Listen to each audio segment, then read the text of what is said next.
Hey everybody, this is a lesson that I've given to a lot of you guys in the classroom already, but there have been a few requests for me to repeat it, and I figured this is maybe the easiest way. For all those people at Cascade, hey, how's it going? Huge congratulations on graduating. Really proud of you guys. Let me know what you guys are up to in the next, few years of your life. For those of you who are my current students, this lesson doesn't really affect you right this second, but it will in years to come, and it's a pretty good lesson. One that I didn't learn until maybe a little bit too late. I hope you enjoy it. I hope you take a little something from it, and thanks for watching. Your first year or two in college, almost everyone is taking the same classes. No matter what you are in college to study, most of you will take a couple of English classes, a math class, a history or government class, a science class, and a bunch of electives. College classes are measured in credit hours. Most classes are 3 credit hours, which means you spend approximately 3 hours in each class every week. A standard semester schedule is one where you take 5 classes per week. And 5 times 3 is... Come on, guys. That's right, 15. Good job. Now, most of the time, classes are held on Mondays, Wednesdays, and Fridays for an hour, or on Tuesdays and Thursdays for an hour and a half. Let's pretend for this lesson you're taking the following classes. You're taking English 1101, Introduction to Argument, a biology class about vertebrates, Introduction to Statistics, American History since 1865, and History of Rock Music. Yeah! Sorry.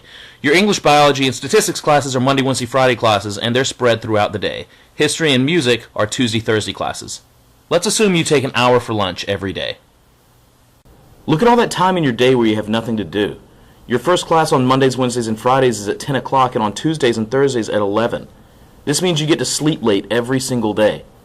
On Mondays, you can wake up, go to class for an hour, and then after it gets out, you have 2 whole hours of free time. After that, you have an hour between biology and statistics, then you're done at 4 o'clock. This is just one day of college, and already you have more free time than at any point during middle or high school. Free time can be spent doing whatever you want. You can go to the gym, eat tacos, update Instagram, play Call of Duty, take a siesta, call your mama, whatever you want. Now, Maury is on every day in the afternoons. You can spend your time figuring out if that guy is not the father. College is pretty cool, right? Well, as with everything, there's a catch. You'll have to figure out when you'll do everyday stuff like go to the grocery store or do your laundry. Or you can do what I did and, just take it home a few times a semester for your parents to do. Even more importantly, though, not all the work you have to do occurs during class time. You'll have homework and papers and books to read. You'll need to figure out when to do all that stuff. For instance, let's pretend these are your assignments for the week. Your English professor has given you a novel to read, As I Lay Dying by William Faulkner. You need to do a 5-page analysis by next Wednesday. In statistics, you have 50 problems you have to complete in a week. Biology requires a group project, so you need to find a good time to meet with everyone. You probably should get started on that 10-page paper outlining the effects of the Industrial Revolution for American history. And History of Rock? You thought that was a cupcake class. I don't think so. You have to listen to Jimi Hendrix's entire collection, pick out your favorite song, and write a 4-page analysis of its most important musical characteristics. Now don't get too scared. This represents a pretty busy week of standard college life. It's not typical, but it's not unheard of either. There are times where the stars will align and your professors will be asking you to prove yourself all at the same time. So you have 3 options. First, you can choose not to do it. Easy enough, right? I mean, what's going to happen? You'll get another chance and it'll all be over with. That's what happened in high school, right?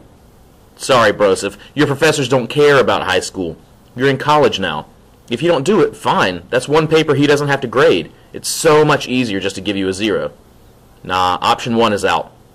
Second, you can choose to do all this work after classes or during the weekends. That's a perfectly viable option. The problem is you're on the intramural soccer team and you have practice a couple days a week at 5 o'clock, and Saturday you have a game and then really want to go to a party with your friends that night. You could spend 1 or 2 nights this week working on this stuff, but for the most part, you don't want to give up your nights and weekends. Which leads us to option number 3. Remember all that free time you had during the day? The time you were eating tacos and playing Call of Duty? Why not take that time and do all your work? I know it's a drag, but really, would you rather sacrifice hanging out with your friends on the weekends or hanging out by yourself seeing Maury say, "You are not the father"? Something funny happens when people start college. From kindergarten all through high school, you've been working 8 hours a day for the most part. You go to school for 6 or 7 hours, and then you'll have some work to do outside of school. When you get out of college, you'll probably be working 8 hours a day at your job. Why is it that college students think it's okay just to take these 4 years and not work 8 hours a day? So here's my advice to you. Treat college like it's a regular job. You should work 8 hours a day doing something. Let's look at the schedule again. Now, your first class is Monday, English. You know you'll be talking about the first few chapters of the book you need to read, so you wake up around 7:30, take a shower, and start reading around 8 o'clock. In those 2 hours, you've knocked out 5 chapters, plenty to get you started.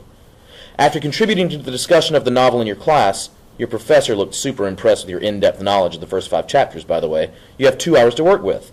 You could go home and catch up on Gossip Girl. I can't believe it was Dan the whole time. Sorry. Instead, you decide to grab a sandwich really quick and head to the library to work on your math. You actually finish all 50 problems. Sweet. They aren't due until next week, so you can check them later if you want. You have 20 minutes before biology, and you're checking Facebook when you see the members of your biology group project. You all decide the best time to meet is Thursday at 1 o'clock. After biology, you have an hour before statistics. You've already finished all your problems, but you really didn't get that part about how cells split in biology. What was that called again? You take out your notes and review what you just learned. Let's take a break here and talk about the process of learning. A German statistician named Hermann Ebbinghaus says you begin to forget what you've learned very soon after you learn it. There's a steady decline in how much information you retain to where you only remember 50, 40, or even 30% of the initial information you learned. If you decide to have a repetition of that information, that is, read over your notes again, you can bump your retention rate close to 100% again. Even better, the rate at which you forget this information slows down. Every time you repeat that material back to 100%, your rate of forgetting decreases. Simply stated, the more times you study your notes, the better you learn it, and it's especially helpful if you reintroduce a concept very soon after you learned it the first time. So if you forgot mitosis is the process by which cells split, the best way to store it in your long-term memory is to go over your notes just after class ends. In fact, instead of cramming the night before, why not fill all this time during your day with studying, writing your papers, and doing your homework? I know, this looks overwhelming, and who in their right mind would ever want to work this much? But remember what I said, it has to get done sometime, and why not do it in the middle of the day when you really don't have much to do anyway, rather than at night and on the weekend? Take a look at what you have planned for after 4 o'clock. Nothing. That's your actual free time. You've worked for hours, and it's definitely time for a break at that point. Your buddies are going to a free concert downtown, and knowing you've done good work today and you've already planned out the rest of your week, you meet up with your friends and party down! Every day of your week is like this, every week of your month is like this, and every month is a semester. And when you get your grades during December, it's no surprise to see you've made all A's, except for that 1 B+ in biology. Stupid mitosis. So this is just a suggestion, and you obviously don't have to do it. I know a lot of people who don't do things this way, and they turn out fine. In fact, I didn't do it my first year, and things turned out okay. But just okay. My dad gave me this advice the summer after my freshman year, and he told me that I would learn a lot more, and I would probably have more fun in college if I did things this way. And he was completely right. I had the opportunity to be a part of tons of organizations and social clubs and all kinds of stuff. And really, that's what college is all about. You know, the classes are really important, of course, but more important than that is you got to figure out who you are. You know, what are you good at? What do you need help with? What can you be better with? You need to make some friends and go to concerts and go to parties and go on dates and read books for fun. And every once in a while, just every once in a while, if you choose to do this, then it's okay to ignore the schedule and definitely take a nap in the middle of the day. And if you have to watch Maury, then go ahead and do that too. I hope this is going to help you, even if it's just a little bit. Please know if you ever need anything, you know how to get in touch with me. Give me an email anytime, and good luck.